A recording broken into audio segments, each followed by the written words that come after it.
Hello, good evening to Detroit in black and white viewers. Welcome to Detroit Black and White, our Friday night's edition. It's the two amigos on the show. We holding it down, down, down. Uh, Allan is not here. Adolph is not here, but Jim and I are here. Good evening, Jim. How are you? Good evening. Happy to see you tonight. Happy to see our friends out there tonight. Pretty soon, I think we have our fingers crossed. Everything's going to get, everybody's going to be back before too long. So don't Yeah, lose interest in the show because, our Adolph will be back soon and Allan will be, and we'll roll on. Yeah, you know what? The one thing that our viewers have to understand is that we all have lives. Sometimes you have to take off because you're doing something, vacation, taking care of family issues, etc. Same here. So, from time to time, you're going to see all four of us, some three, sometimes two. I don't think there's never ever going to be a time where there's only one. And But we'll keep with our friends out here, our colleagues, we'll keep carrying on and until we're right. back to where we need to be. But we appreciate everybody tuning in. Hi, Janet. Welcome. Thanks for tuning in tonight. Yes. And for all of Jill. you that are watching Detroit in black and white, you guys know what we want you to do. Yeah, you know what I said every time we are on live. We want you to hit that like, subscribe button, and we also want you to share it. We also want you to tell everybody about the greatest show on these YouTube streets, Detroit in black and white. You can catch us every Wednesday, every Friday, 8:30 p.m. to 9:30 p.m. and every Saturday morning from 10 a.m. to 11 a.m. Detroit in black and white. So Jim, I'm trying to log on and get my our Facebookers. I'm going to say good evening. Thanks, Janet. Good evening to our Facebookers as well. That's why I'm looking down. If you see me looking down on my phone, I'm trying to get my. You're trying to get it together. Hello, Jill Sheridan. I'm Hopefully trying. you're in sunny Florida. You're missing this fall day here in Michigan. Yeah, It's what's up with the weather, it was windy and cool today. man? Tell me about it. Windy and cool is the word. I was like, what the heck? I am. You see, I am layered up. Um, but even though the sun was pretty and bright, it's chilly, and I live downtown, so it was very very breezy down here, and I'm like, man, now somebody told me that it's supposed to get warm tomorrow. Um, I say, don't let the smooth taste fool you. uh, I'm not falling for it because we are here in Michigan, and our weather is very sometimey, if you will. You know, Hello, Karen.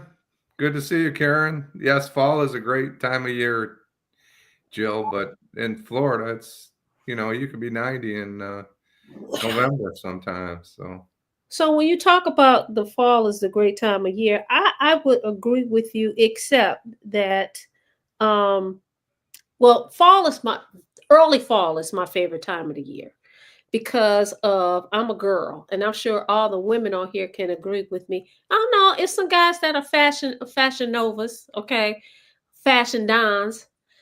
I love the fashions for the fall. I mean, you can wear all these beautiful colors. You could wear the boots. Don't have to worry about the snow and the salt eating them up. I mean, that is what I love about the fall. And it is chilly at night, so you can have the window open just a little bit to get that fresh air in, right? And then it gets nice and sunny during the day. I love it. But by the time we get to December, I don't like that fall because we're getting ready to get right into winter. I can pass on that. Hey, Dwella. say So hi to Dwella, yeah, Tamara, Miss Sheila. Thanks yeah. for thanks for hanging with us tonight. And you know what? Miss Sheila has a good idea. She said we can always have guest appearances. We do. We try to have different guests on the show on a regular basis. It's just that we didn't have anybody scheduled for today. I will tell you guys that I don't think you guys have been disappointed in the guests that we have had on the show. We're going to have another guest that you guys are going to be I think you guys would be really interested in seeing in the upcoming weeks. We're going to have somebody come on the show. So just stay tuned in Detroit Black and White.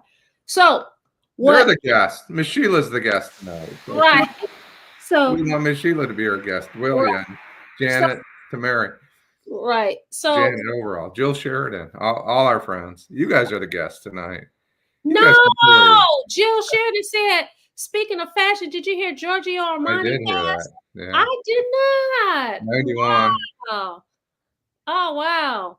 Not like I'm real sad though, because I could still buy the clothes. But you know, when people make transitions, it is sad. But no, I had Yeah. no idea. Yeah, my designer's Giorgio Penny, JC Penny, or the Giorgio Duluth Trading Company. Oh That's Lord, Lord, Lord, Lord. Well, I will say that, and Duela could say this because Duela is my sister, uh, not by blood, but by our relationship. We are both shoppers. So is Bridget Huff, Tracy, TC. And so hey I Bridget, shop everywhere. I Deborah. shop Sorry. everywhere. Everywhere. Hey, G Money Hollywood. He said, greetings, Vanessa and Jim. Greetings. So, Jim, I'm going to start this off. I'm going to talk about something that happened yesterday. And maybe you can weigh in. And I saw something on social media, and then you can take it from there. And if our guests want to talk about something, all these co-hosts on here, if you want to talk about something, just chime in. Yesterday, I was, Deborah said she loved J.C. Penney's. My mother used to work at J.C. Penney's. They had the best.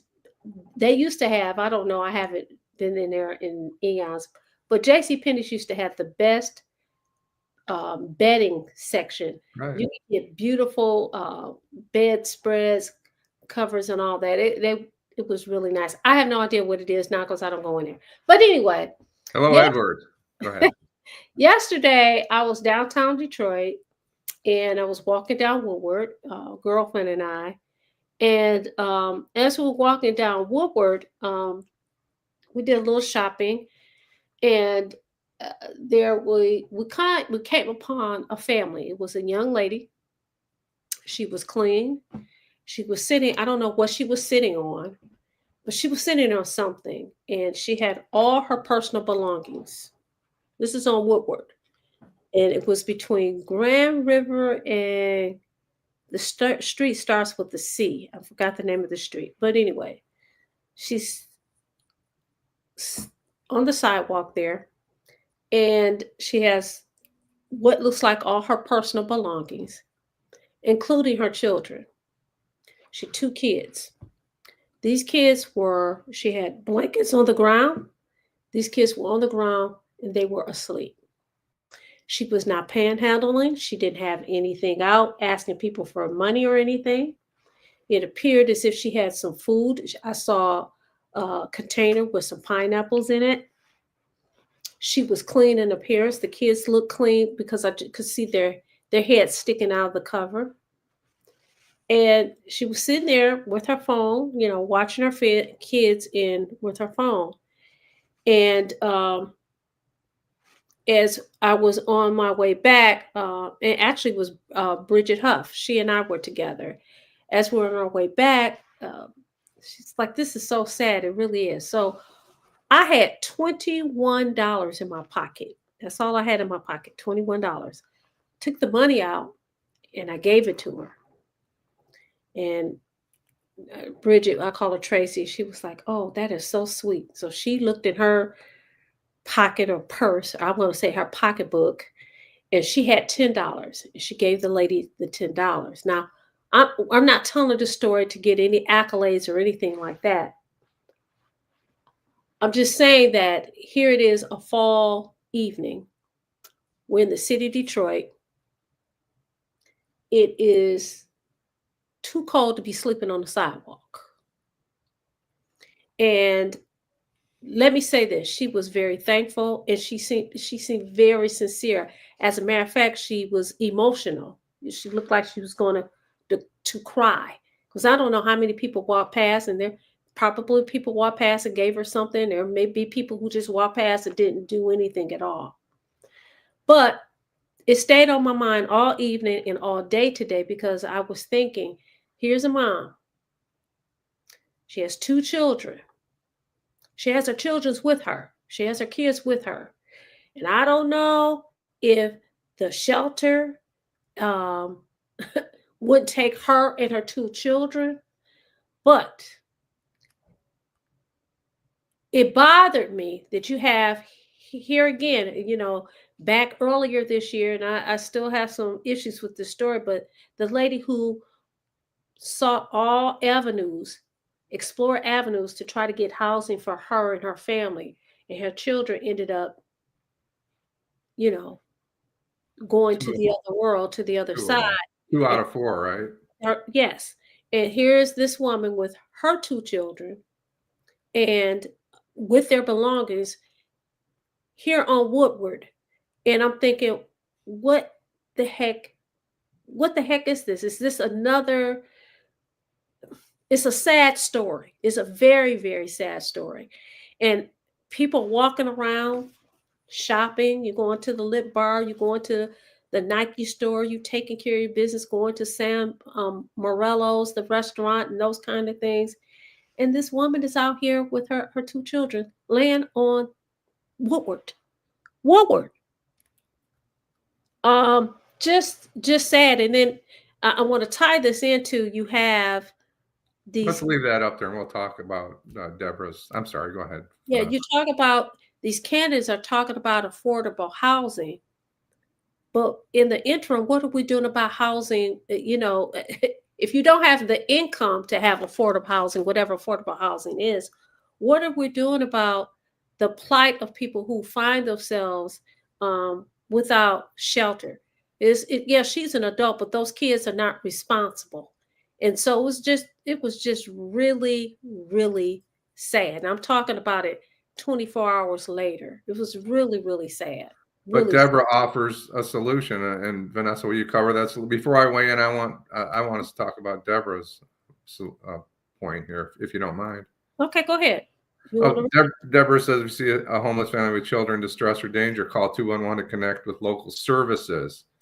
Or in an emergency, immediate, call 911. Detroit area, you can specifically call 211.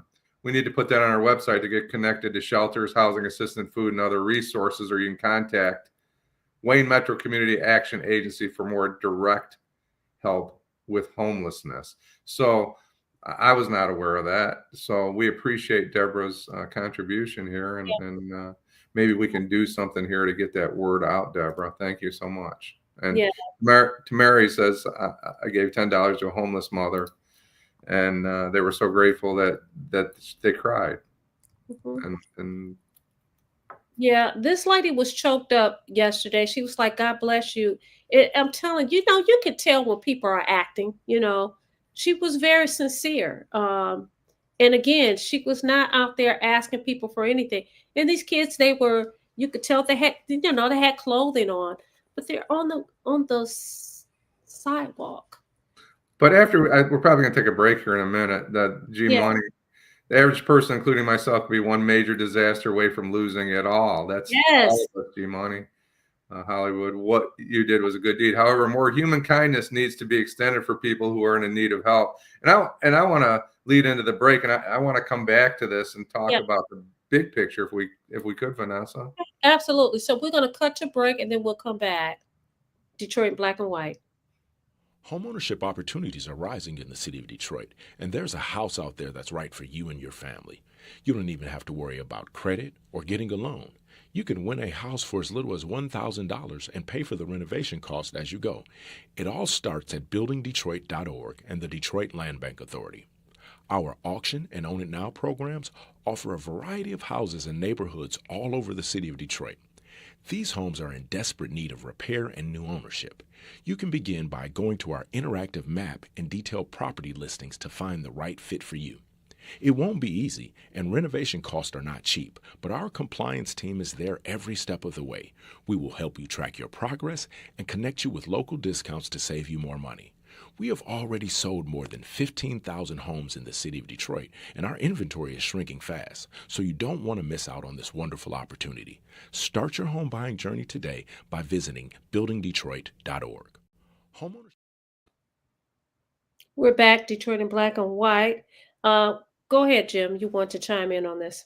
Well, I just want to say this in Monroe County a few months ago, a month or two ago, whatever it was, the sheriff found a family living in a tent, and Child Protective Services came out officially and said, which makes sense, poverty is not neglect. But what we have is we have parents that believe they're going to lose their kids. So the information needs to be from protective services, from these law enforcement agencies. We're not here to take your kids away from you. These are the people that are trying to take care of their kids. Right. They're not home working a job and they have a house and they're neglecting these young kids. They're taking care of their kids. But I want to lead into something else, if I may. I want to look at the big picture. Mike Rogers, candidate for the United States Senate from the state of Michigan, has asked. Michigan, I'm just playing. Go ahead. Yeah, I'm not sure. Has asked. Well, it's Mike Duggan, our mayor of Detroit, to call the president's office to get the National Guard deployed to Detroit to handle crime.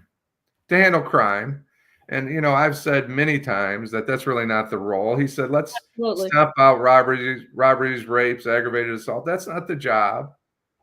This is a military organization. But what I want to really get into, they're there for natural disasters, civil unrest, search and rescue, overseas military operations.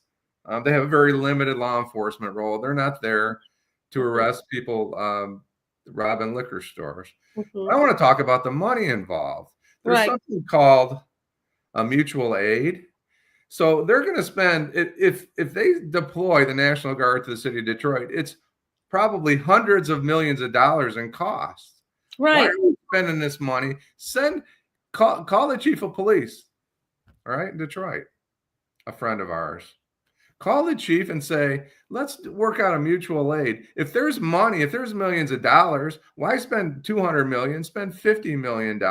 Send it to Todd Bettison. Let him bring in some extra police officers from other communities, whatever he needs, not what the president needs. So the money that we're spending, we could be addressing some of these needs of these young families instead of bringing in the military.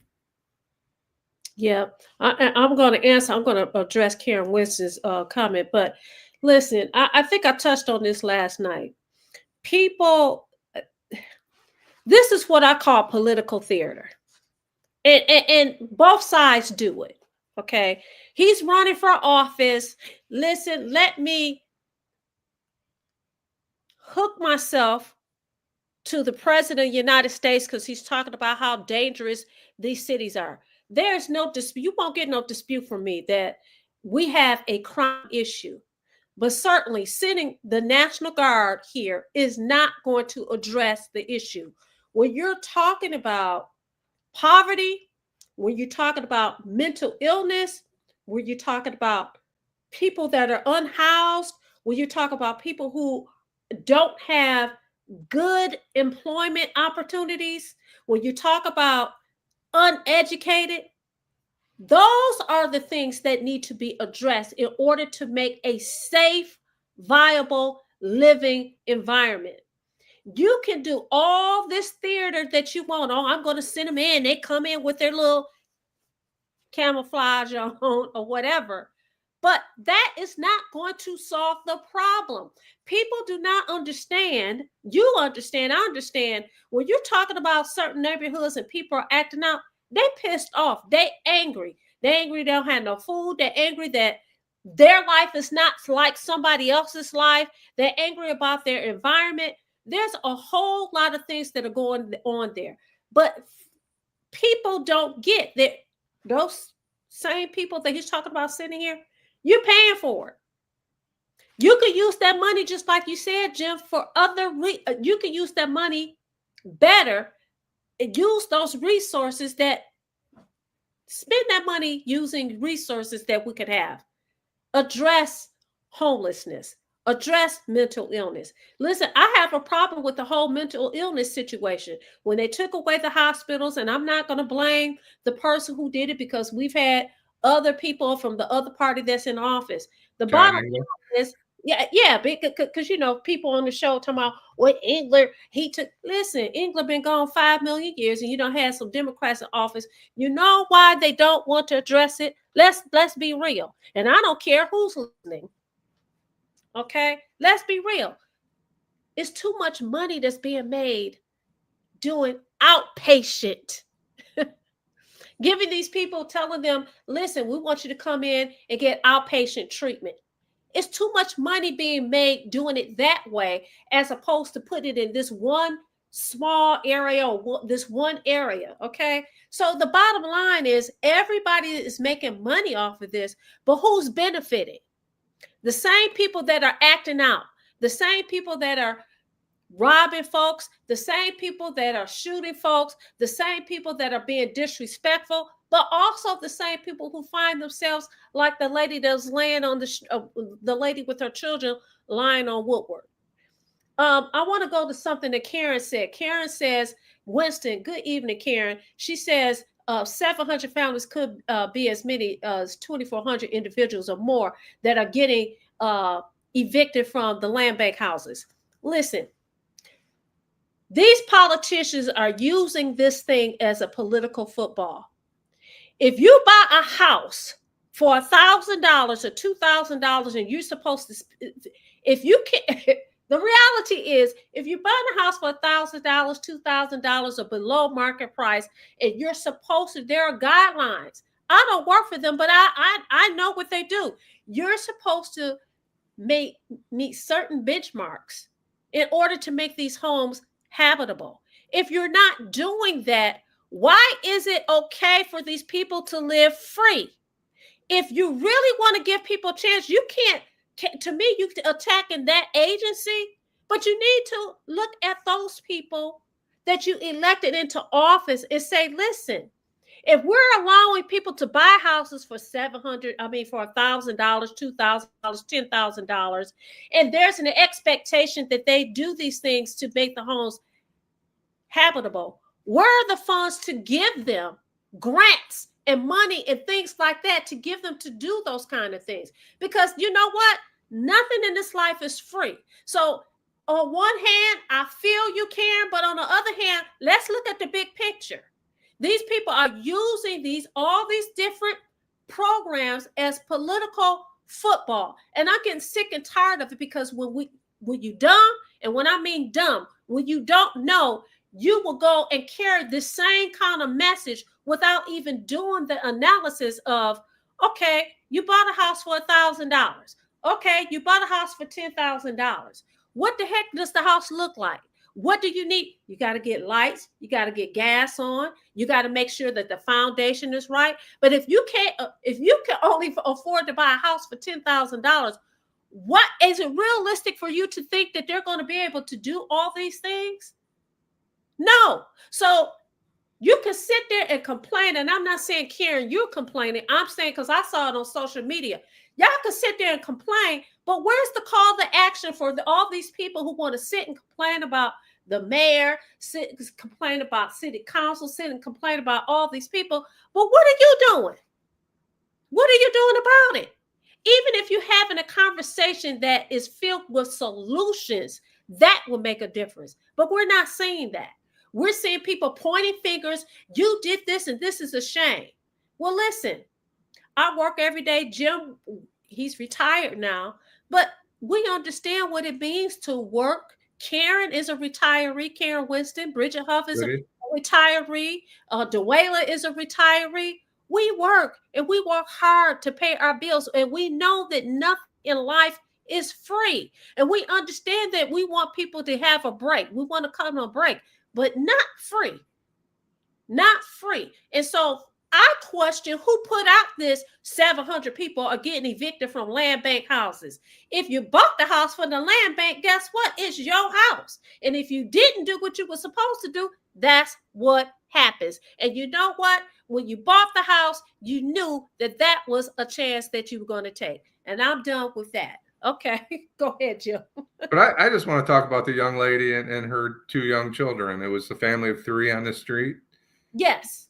So she's not thinking about Parks and Rec. She's not thinking about crime in the neighborhood. She might be thinking about crime that could immediately affect her if she's living on the streets.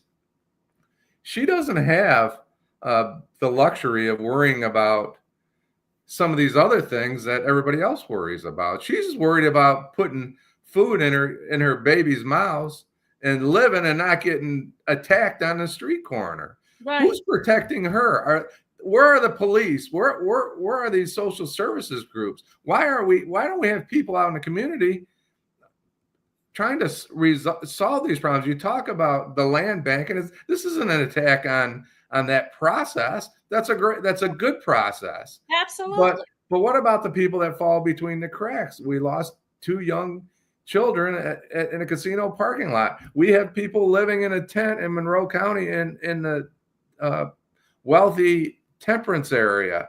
Why are these people falling through the cracks? Why are we worried about some of these other major things? These are important. Detroit has a crime issue, right? But spending $200, $300, $400 million bringing in a National Guard is a temporary. It's political theater. We all know what it is. When the soldiers, the guardsmen, I should call them, walk out after 30 days, the only thing that's going to be left is that $150 million bill. Right. And this is the thing, Jim. And this is the thing, Detroit Black and White viewers. Here's the deal. If you're someone who has lost a loved one due to crime or lost your things, I get that you pissed and you say, yeah, bring them in here, because you're looking at what's right in front of you right now, but you're not doing the analysis of what this really is. It is really political theater. Stop falling for the nonsense. Stop. Instead of the preachers driving, I was going to say, Lincoln Continentals and Ferraris and flying private, maybe some of them should be, turning some of that money over to the community instead of wearing Rolexes. I don't know. I'm looking for a solution. That might be one of the solutions. It very well may be. And that's I'm glad you brought up the police, because when Bridget and I, with Tracy, I call her Tracy, our friend Tracy. Tracy, when we were giving the lady what little we had in our pockets, and I swear, I promise you, I wish I had more. Listen, it was 2 cops on the opposite side of the street making a traffic stop, right? 2 cars. It was one lady in the vehicle. And I'm standing there being the defense attorney that I am. I'm telling her, I want to make sure they're doing what they're supposed to do, that they're not doing anything wrong. But this lady is lying on the sidewalk with her 2 kids. And one of our viewers said that there's a lady that's out there on the sidewalk with her 2 kids. Well, that's a problem. If it's the same lady, that's a problem. It appeared to me, and people do this. Her face was clean. Her hair was pulled back. The kids look clean. She probably goes somewhere every day and clean up herself and then go and sit outside. It's just ridiculous. So, do you want to talk to some of our friends here? They're yeah. Oh, I got this thing in my ear and it's talking to me. Yes. So, well, let's go to some of these comments. Let's see. Somebody said, "Dang, I just tuned in, and I guess they heard me going off on my rant." So, Edward A., good evening. Karen said it's a sad story. Of course, Deborah Harris sent us some information. Tamari Kemet says they gave $10 to a homeless mother and daughter yesterday, and they were so grateful that they cried. Yep. Karen says the city of Detroit sucks hard relative to our homeless population and housing. Tracy says she's too has been thinking of her today as well. If she was able to give her money to stay in a motel, I would have. It was really sad. Stephanie Jackson, hey sis, she said the city should give vouchers for hotels for the homeless. G Money Hollywood says the average person, including himself, could be one major disaster away from losing it all. What you did was a good deed. However, more human kindness needs to be extended to people who are in need of help. Janet overall says homeless are living under the viaduct in her area. She's going to make the call. She's telling Deborah Harris, thank you. Sheila, Miss Sheila, I call her Miss Capital Letter. She want to make sure she heard. She says Community Housing Network should help this family. Watch out for these slumlord predators that prey on homeless women. I want to talk about the slumlords in 1 second. Mr. 1213, there's a young lady who sit with 3 small children in front of the Nike store all the time. Karen says a city council staffer says 700 families. I already talked about that. Terry McCrimmon says he thinks Governor Whitmer will be hard on the National Guard. Hard no. A hard no. Okay, a hard no on the National Guard being deployed on the streets of any city in Michigan. Agreed. And she's the one that should be making a decision because that's her role. Exactly. Kemet says Sheffield and Duggan are responsible for the housing crisis in Detroit. Terry says, say Vanessa, the National Guard are not social workers. Absolutely. Joe Cool says, good evening, people. Hey, Joe Cool. Yep. Dorian Dinar says, holy damn, I'm just tuning in. Oh, wow. People are full of comments. I'm glad Dorian's in because he always has a good take for us. Iris says, hi, I'm joining you. Hello, Brother Jim and Vanessa. Love the show. We love you guys. So somebody made a comment. I said I want to talk about that. What was that? What was it? It was okay. Somebody blamed Mayor Sheffield and Mike Duggan, Mayor Duggan, and Council President, and the Council President for the housing crisis. Well, if that's how you feel, that's fine. I blame people for not keeping their eyes on the ball. We get distracted by the nice shiny toys. Okay, and what I mean by that is this: I live downtown. That is not a secret to any of our viewers. I see the nice shiny toys all day long. Okay, and people say that Detroit is booming, and I'm not going to take away from the fact that we have a lot of construction going on and people moving in. But by the same token, there's a lot that's not going on in the city of Detroit. There's a lot that's not going on, and we talk about it all the time. The lack of education. I don't care how many shiny buildings you have. I don't care what trains you build, what buses you have, or anything like that. If you don't have a good education system, nobody's going to move here with their young family. It's just not going to happen. They're not. And those that do, they buy those big, pretty houses, they're going to send their kids elsewhere. Slumlords is what I want to talk about. Absolutely. I saw a story today where, and I think this has been going on a while, some company or some group has bought all these homes in the city of Detroit, right? And they rent them out, and they're not doing their due diligence, not making sure that the water is running properly. They're slumlords, basically, right? And the city has allowed this to go on. There has been no checks and balances until recently. A couple of months ago, you have the lawyer that's over the city law department, along with one of the councilwomen. It was brought to one of our council persons, and good for her, attention that this was going on. So now they have these lawsuits. But I think this goes to the comment that the person made about they blame the mayor as well as the city council president. How can this stuff go on? How can somebody own that much property? I don't care if you own that much property, but take care of your property. You're getting Section 8 vouchers. Are you kidding me? Are you kidding me? That's a great point. Karen Winston just weighed in on she's changing her living arrangement. She just made a decision that she's going to sell a Detroit home, a 4-bedroom and 2 bathrooms for a 2-bedroom, 1-bathroom downriver. Come on down. The water's fine, Karen. Cut my property taxes by 50%. That's ridiculous. The Detroiters are punished. They pay more, and we have all this money and we're punishing Detroiters that have to pay more money than somebody in wherever Trenton or Southgate or Warren or whatever it is, right? City taxes, they pile up the taxes. Right. And we have Ira, our old friend Ira, Detroit police legend. And, I wish you would weigh in on, if you didn't see the earlier part about on public safety, how we know that the National Guard will not solve a crime problem.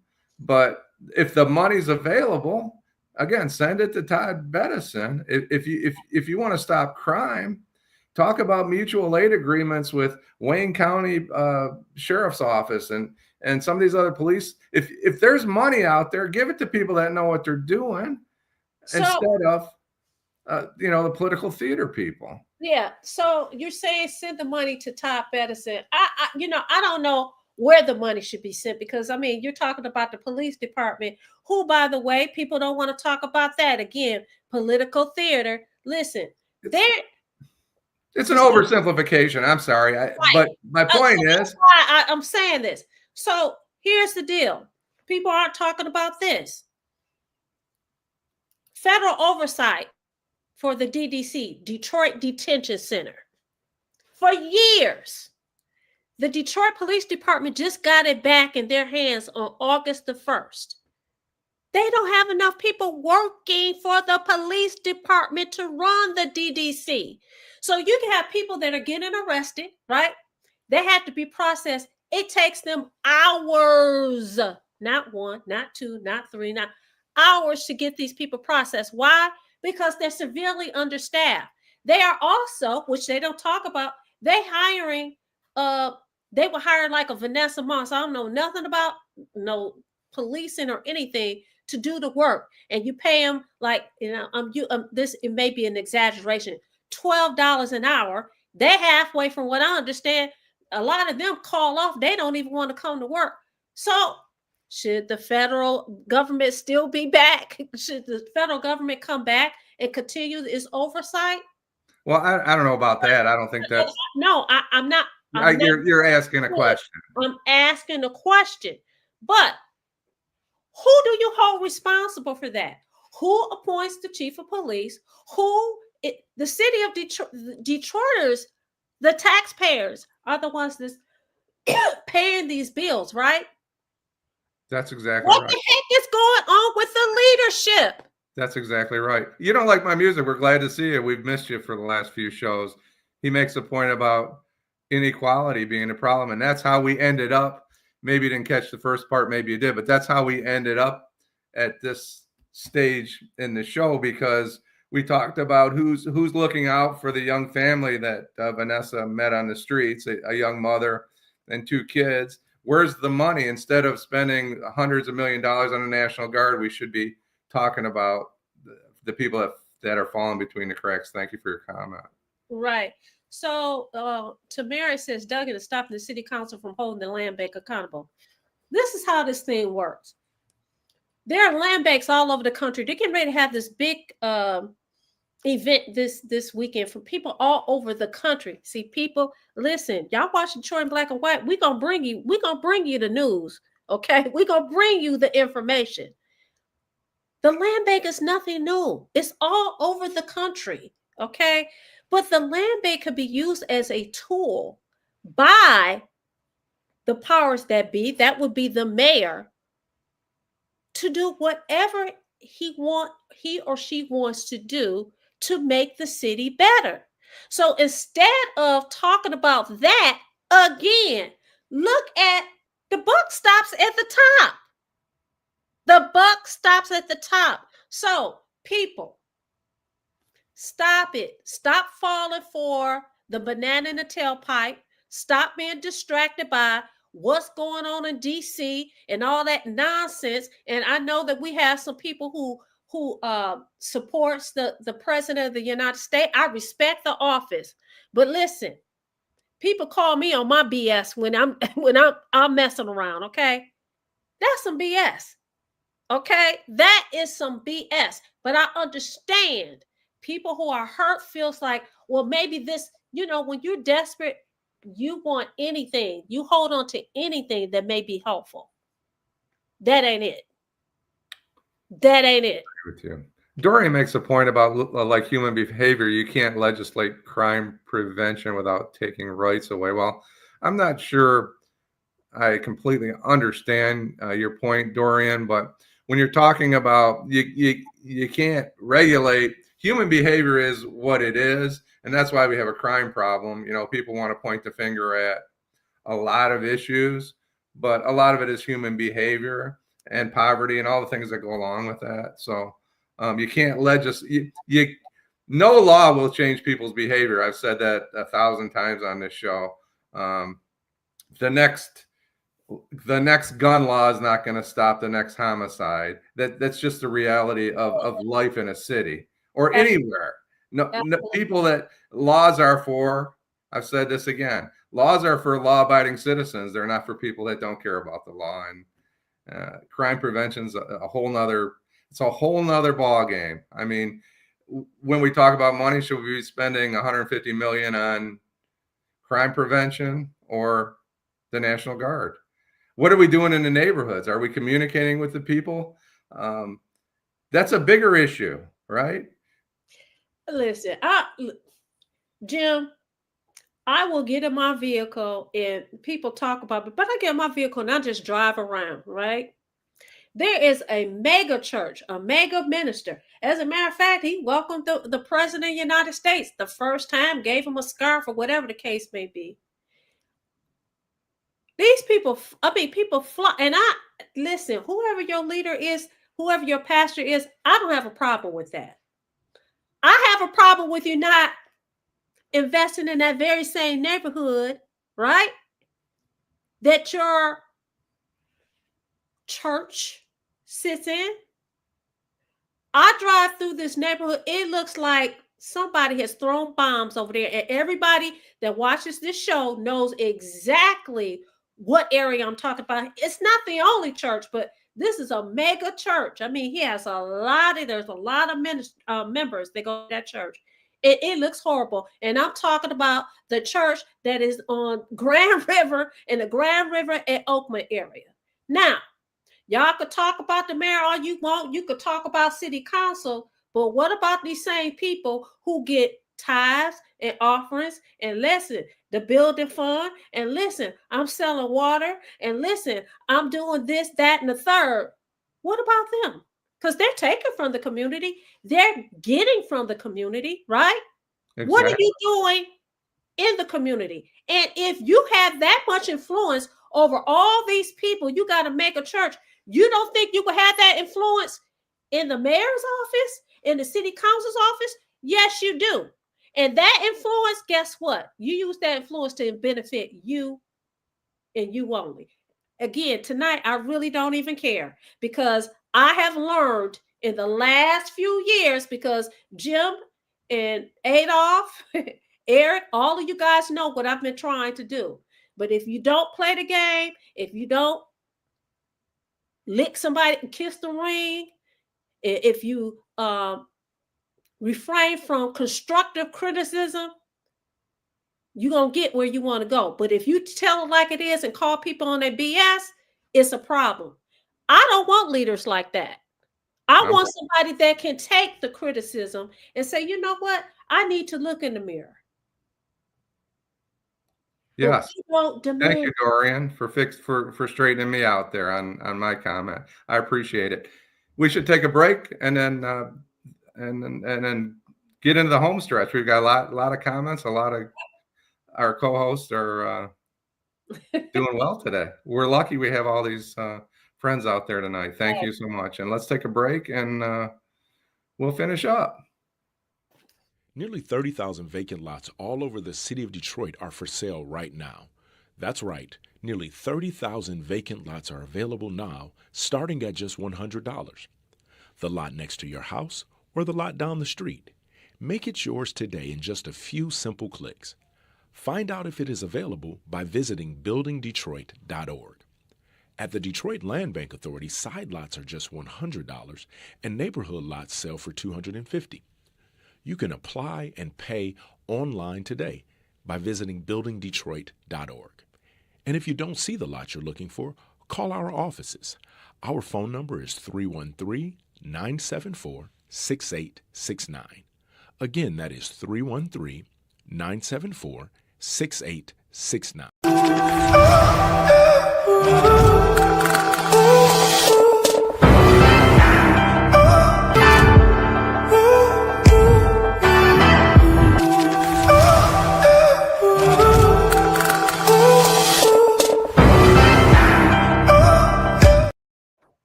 Sorry, it was you don't like my music that was calling me out. Thank you for your comment. You don't like my music. Like I said, we're glad you've been gone for about 3 weeks. We're glad to see you back, but you don't have to beat up on me. I probably misspoke, but I appreciate your comments. You can't legislate morality. You don't like my music. A lot of crime is human. It's all human behavior. If I misspoke there, you don't like my music. Thank you for keeping me honest.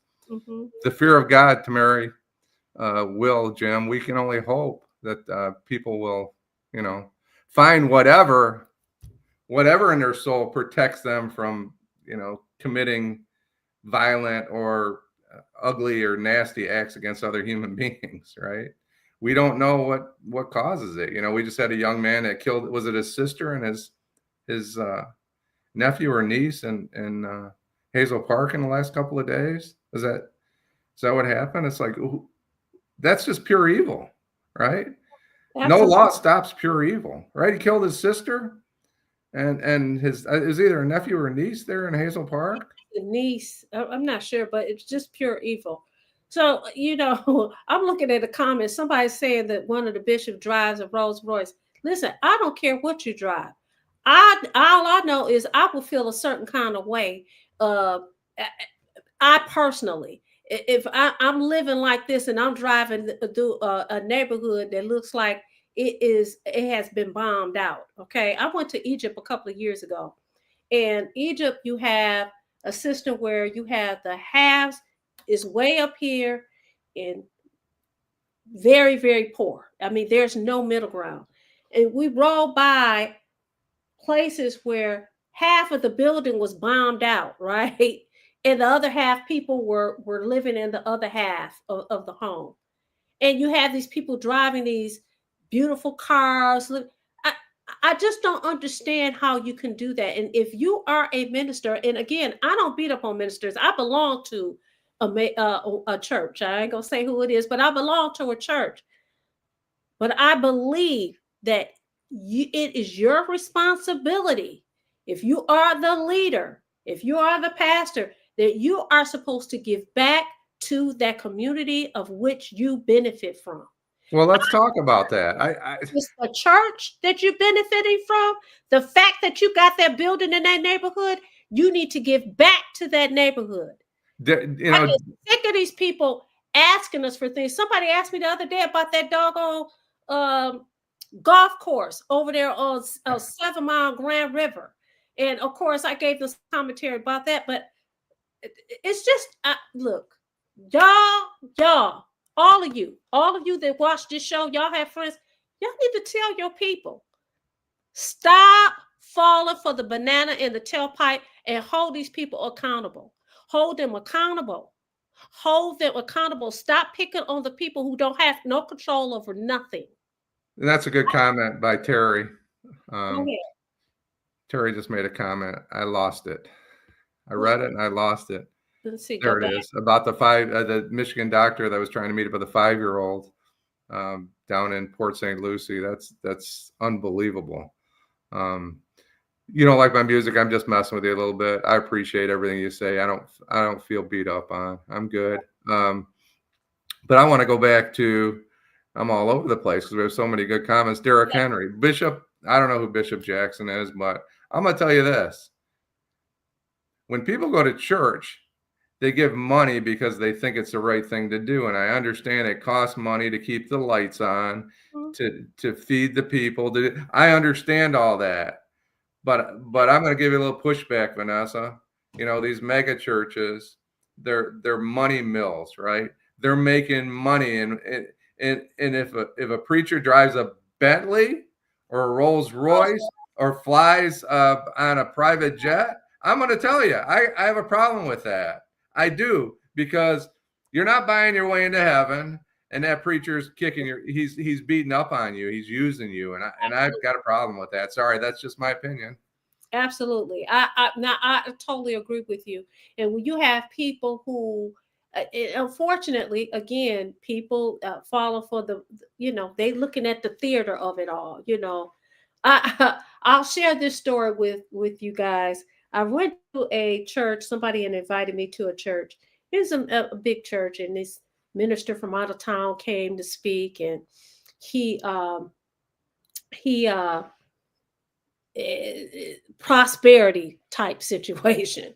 So the guy gets up and he says, "Everybody on this side of the room, stand up." And I mean, it was hundreds of people at this place. And stand up, you're going to get a blessing. He said some mumble jumble. And I'm not trying to be disrespectful. I don't know what the man said. Whatever he said, he said something and sounded like he said boom. I don't know what he said. All the people over there fell out. Did the same thing next section. Then here comes my section. Now I go there with a pure heart, right? Pure heart. I'm like, God is not of confusion. He's not going to allow me to be in a confusion. So he says, okay, this section here, you're going to be blessed. And he said we were going to be blessed monetarily, that we were going to receive a monetary blessing, blah, blah, blah. And he said whatever he said, and he said, blah, blah, blah, blah, blah, boom. Everybody fell out, but guess who? Me. You. Because you didn't believe the bullshit. I mean, everybody, and this lady that fell out, she had me pinned up against the doggone. Listen, I went from being sweet and innocent. I was mad as, I was hot as fish grease because she had me pinned up against the chairs that was in front of me, right? And her eyes was wide open. She's looking dead at me. And I'm like, lady, if you don't get up, because you got me pinned up against these. But I had an epiphany. These people were on autopilot. And of course, when it was time to pass that basket, doggone well. I mean, the money was, and from that day forward, for me, it was an awakening, if you will. I was like, yeah, people are on autopilot. And if you're not about the business of the real business, because God, I didn't intend for this session to be one of these, but God didn't intend for us to be on this earth to be selfish. We're supposed to give. Those preachers are going to be turned away at the gate. You don't have to give them all your money. Yes, you give them a little bit of your money. But the fools that follow them are as well, because y'all foolish. I mean, I don't have the answer. One man was running down the aisle and he said something. He fell out. I was like, are you kidding me? And I know I'm not the devil sitting. I know I'm not the devil. But it was just unbelievable. But you're the same ones that will go and say to the powers that be in the cities of which they reside, I want this land. I want to do this project. But how does it benefit the people? And there are good people of the cloth in Detroit. Very. And I'm not attacking them. I'm talking about people that get on a plane and they fly to Las Vegas to do what they're doing in Las Vegas, and they're taking the money from the churchgoers. I just have an issue with that. That money should go back to the community. That money should be put in the pocket of that poor lady that's trying to raise her 2 kids, that's afraid that they're going to take her kids. That's why she's not seeking help from the government, right? Yeah. She's not seeking help because she thinks she's going to lose her kids, and she's trying to take care of her kids. And when CPS says that poverty is not neglect, they're absolutely right. Right, exactly. Yep. And Deborah Harris makes a good point. She said, you don't have to give a lot to the church. Give from the heart. She's absolutely correct. And Miss Sheila, she is hilarious. She said, it's the blah, blah, blah for me. That happened to me at a church on Grand River that was selling water. We love grifters. Dorian is always, he's on target.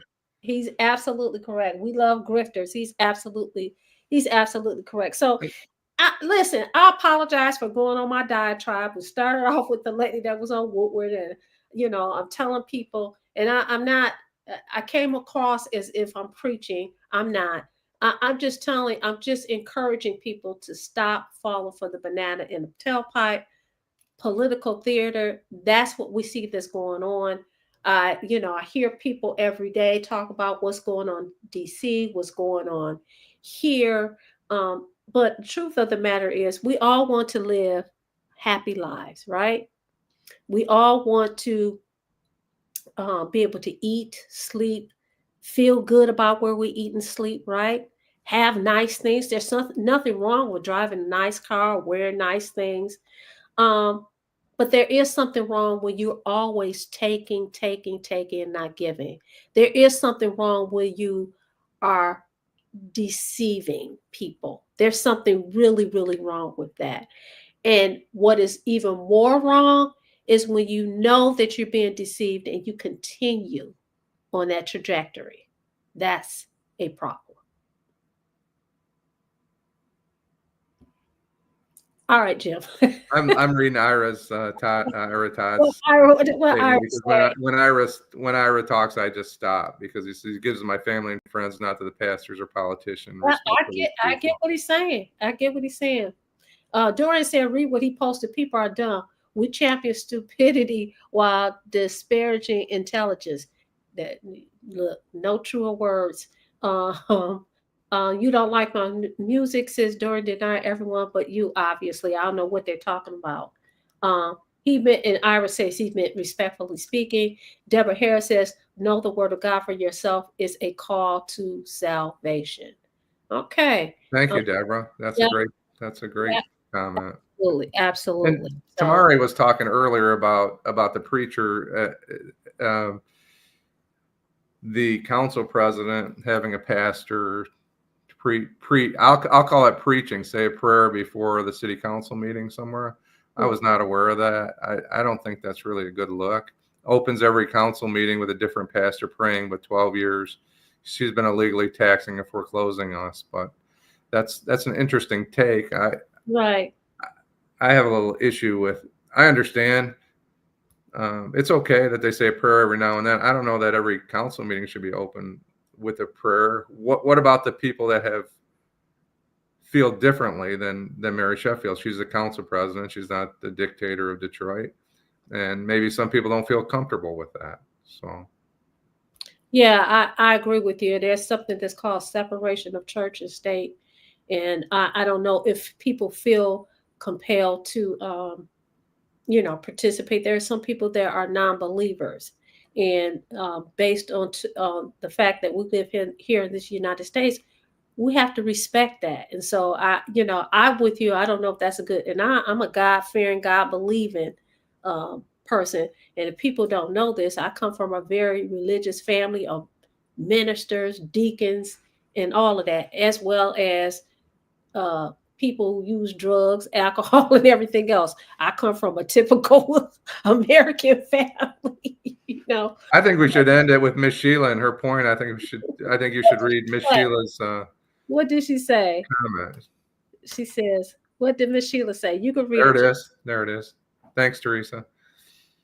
Miss Sheila says things are not what life is all about. Life is about sharing good times and great relationships. Bless up. And Amen. Janet, thank you. Amen. Dorian, great. Deborah, I'll end my little take here, Vanessa, and say, it's just the two of us, but what a family we have out there. It was a great show because of it. I love it. I love it. And we thank all of you guys. Please join us again tomorrow morning. Tomorrow morning we'll have another fun show. We don't have a guest coming on tomorrow. At least I'm not aware. No, we haven't booked anybody for this Saturday, but we're going to have a good Saturday show. We'll see you guys tomorrow morning. Thank you so much for participating. Tomorrow is going to be Detroit in Black and White viewer show. So think about what you guys want to talk about. We're gonna touch on that along with our outrage of the week. All right, take care.